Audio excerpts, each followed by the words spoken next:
যেমন ইসলামের নামে কুফরি মতবাদ পোষণকারী একদল হলো কাদিয়ান। এরা দাবি করে এদের ধর্ম ইসলাম, কিন্তু মতবাদ ইসলামই নয়, মতবাদ কুফরি। তেমনি ভাবে কিছু নিজেদেরকে সুন্নি বলে দাবি করে, কিন্তু কুফরি মতবাদে বিশ্বাস। কুফরি মতবাদে বিশ্বাসী হওয়ার নাম সুন্নি হওয়া নয়। আর কিছু তরিকত বা মারিফতের বাহানায় কুফরি মতবাদ পোষণ। এ প্রসঙ্গে আমি এই সমস্ত মাজার পূজারী ভণ্ডদের একটা কুফরি গানের উদ্ধৃতি দিয়েছি। তারা গানে বলে তাকে আল্লাহর দন রাসূলকে দিয়া আল্লাহ গেলেন গায়েব হইয়া, রাসূলের দন খাজায় পাইয়া শুইলেন গিয়া আজমিরে, কেউ ফিরে না খালি হাতে খাজা বাবার দরবারে। সেদিন আমি বলেছি যে আল্লাহর দন বলতে তোমরা কি বুঝাও? আল্লাহর দন বলতে যদি সম্পদ বুঝাও, আল্লাহ তো আসমান জমিনের সম্পদ রাসূলকে দিয়েছেন বলেননি, বরং সূরা মুনাফিকুনের ৭ নম্বর আয়াতে আল্লাহ বলেছেন ওয়ালিল্লাহি খাযাইনুস সামাওয়াতি ওয়াল আরদি ওয়ালাকিন্নাল মুনাফিকিনা লা ইয়াফকাহুন। আসমান জমিনের ধনভাণ্ডার রাসূলের নয়, আল্লাহ। কোন সূরার কত নম্বর আয়াত? সূরা মুনাফিকুনের ৭ নম্বর আয়াতে আল্লাহ বলেন আসমান জমিনের ধনভাণ্ডার আল্লাহ। তোমরা কও রাসূলকে দিয়া, আল্লাহ বলেন না, আমার আসমানের ধনভাণ্ডার আমার, জমিনের ধনভাণ্ডার আমার। আসমান জমিনের ধনভাণ্ডার যে আল্লাহর, এই কথা বলার পরে আল্লাহ বলেন ওয়ালাকিন্নাল মুনাফিকিনা লা ইয়াফকাহুন। মুনাফিকরা এই কথাটা বুঝে না। আসমান জমিনের ধনভাণ্ডার আল্লাহর, এই কথাটা মুমিনরা বুঝে, মুনাফিকরা বুঝে না। কাজেই মুমিনের কাজ হলো স্বীকার করো আসমান জমিনের ধনভাণ্ডার আল্লাহ, আর মুনাফিকের কাজ না আসমান জমিনের ধনভাণ্ডার আল্লাহর, এটা মুনাফিকরা বুঝে না। আল্লাহর ধন রাসূলকে দিয়া দিছে। আসমান জমিনের ধনভাণ্ডার আল্লাহর মালিকানায় রয়েছে, এটা মুমিন মুসলমানের ইসলামের বিশুদ্ধ মতবাদ। ইসলামের বিশুদ্ধ মতবাদ হলো আসমান জমিনের ধনভাণ্ডার কার? এই কথাটা আল্লাহ বলেন মুনাফিকরা বুঝে না। কাজেই যারা বলে ধনভাণ্ডার আল্লাহ রাসূলকে দিয়া দিয়েছেন, এরা ইসলামের বিশুদ্ধ মতবাদে বিশ্বাসী নয়, কুফরি মতবাদে বিশ্বাসী। এরপরে এই আল্লাহর দন বলতে যদি তুমি সম্পদ বুঝো, তাহলে পরিষ্কার আল্লাহ কোরআনে বলেছেন আসমান জমিনের সম্পদ আমি আল্লাহ, রাসূলকে দেইনি। আর যদি আল্লাহর দন বলতে তুমি কোরআন হাদিসের ইলম বুঝো,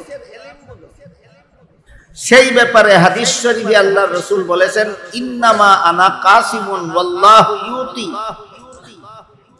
কোরআন হাদিসের ইলম আল্লাহ আমাকে দান করেন আর আমি উম্মতের মধ্যে বিতরণ করি।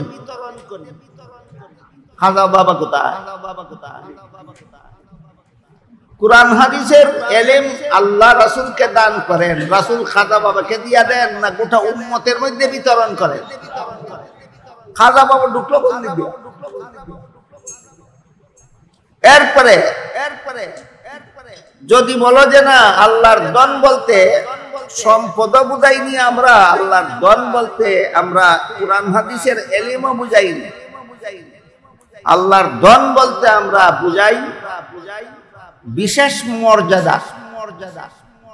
বিশেষ মর্যাদা আল্লাহর দন রাসূলকে দিয়ে আল্লাহ গেলেন গায়েব হইয়া, এই আল্লাহর দন বলতে যদি বিশেষ মর্যাদা বোঝানো হয়, আল্লাহর মর্যাদা কি আল্লাহ রাসূলকে দান করে দেয়?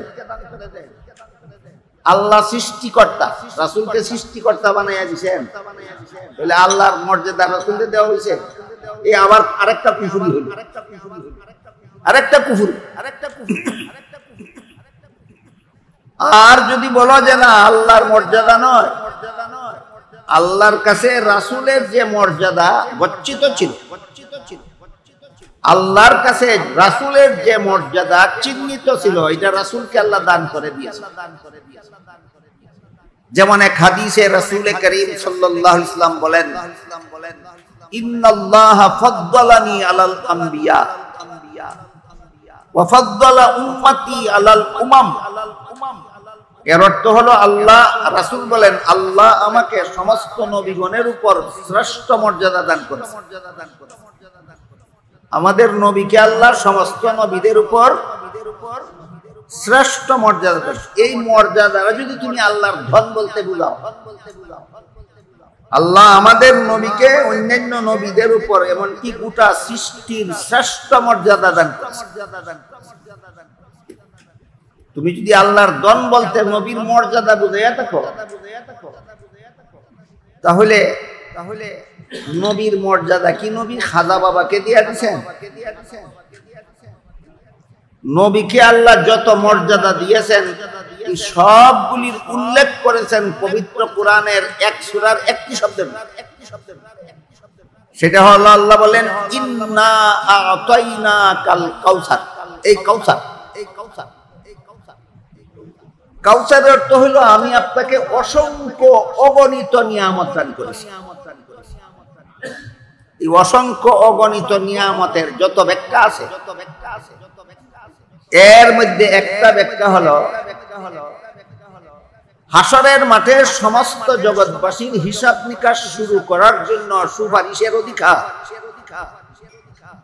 হাসরের মাঠে সমস্ত জগৎবাসীর হিসাব নিকাশ শুরু করার জন্য সুপারিশের অধিকার কাউসার শব্দের এক ব্যাখ্যা, যে আল্লাহ আমাদের নবীকে দান করেছেন। এই অধিকার কি নবী খাজা বাবাকে দিয়া দিয়েছেন? এই বেঈমান, তোর ঈমান গেল কো? সমস্ত জগৎবাসীর হিসাব নিকাশ শুরু করার জন্য আল্লাহ যে সুপারিশের অধিকার নবীকে দিয়েছেন, এটা কি নবী খাজা বাবারে দিয়া দিয়েছেন? এই অধিকার খাজা বাবারে নবী দিয়া দিয়েছেন, বিশ্বাস করলে ঈমান থাকে। তাহলে গানটা কি মুর্শিদি গান না মুশরিকি গান? এই গানটা মুর্শিদি গান নয়, এটা মুশরিকি গান। কাউসার শব্দের আর এক অর্থ হলো মাকামে মাহমুদ। হাসরের মাঠে একটা সর্বোচ্চ মর্যাদার আসন আল্লাহ আমাদের নবীর জন্য বরাদ্দ করে রেখেছেন। এই আসন একমাত্র আমাদের নবী ছাড়া আল্লাহ আর কাউকে দেবেন না। এই মর্যাদার আসনটাকে কোরআন হাদিসের ভাষায় বলে মাকামে মাহমুদ।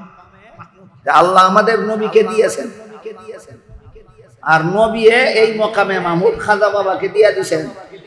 এই বেঈমানের বেঈমান, তোর গানের অর্থ ক?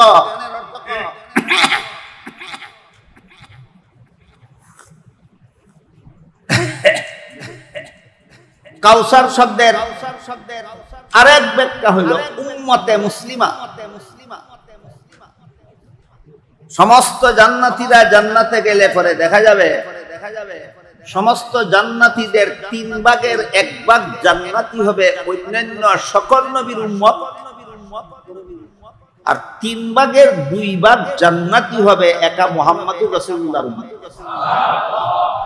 এদেরকে বলা হয়েছে কাউসার।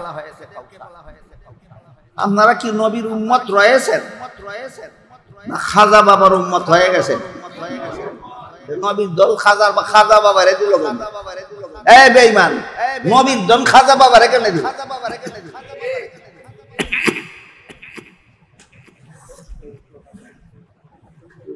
কাউসার শব্দের আরেক ব্যাখ্যা হলো কুরআন। আরেক ব্যাখ্যা কি? কুরআন। আল্লাহ কুরআন রাসূলকে দান করেছেন, আর এই কুরআন রাসূল সাহাবায়ে কেরামকে ডিঙ্গাইয়া তাবেঈনকে ডিঙ্গিয়ে তাবে তাবেঈনকে ডিঙ্গিয়ে 1300 বছরের উম্মতকে ডিঙ্গিয়ে খাজা বাবাকে দিয়া দিয়েছেন। বুঝা থাকলে বলুন, গানটা কি মুর্শিদি গান না মুশরিকি গান? মুশরিকি। দিয়া